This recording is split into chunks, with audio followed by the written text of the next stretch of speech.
Kidlat News Updates.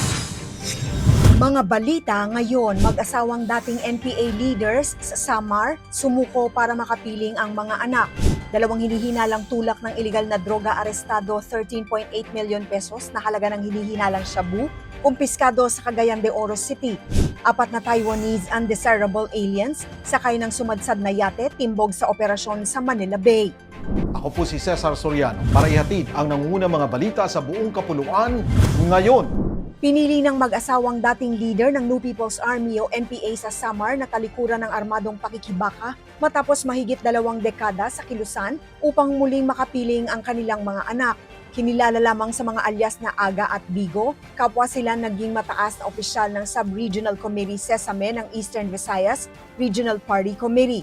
Ayon sa militar, napagtanto ng dalawa na hindi na maibabalik ng armadong pakikibaka ang mga panahong nawala sa kanilang pamilya. Kasabay ng kanilang pagbabalik loob, voluntaryo nilang isinuko ang ilang matataas na kalibreng baril at mga bala sa mga sundalo ng 63rd at 46th Infantry Battalions sa Samar.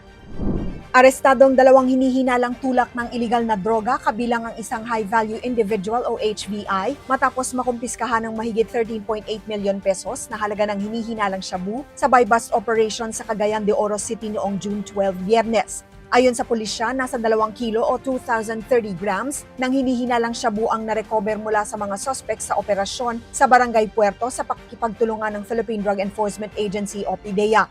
Dinala sa kustodiya ng pulisya ang mga suspect at nahaharap sa kasong paglabag sa Comprehensive Dangerous Drugs Act of 2002. Timbog ang 4 na Taiwanese na may derogatory immigration records sa joint operation ng Philippine Coast Guard o PCG at Bureau of Immigration o BI sa Manila Bay sa Pasay City noong June 11, Huwebes ng gabi.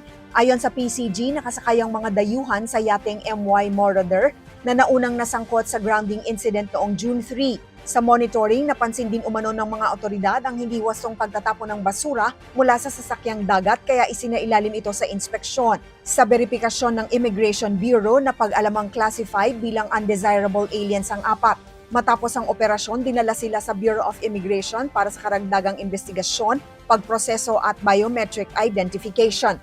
Para sa Kidlat News Channel, ako si Rosalyn Sinchonko, nag-uulat. Ako po si Cesar Soriano, kasama nyo sa bawat pagputo ng balita.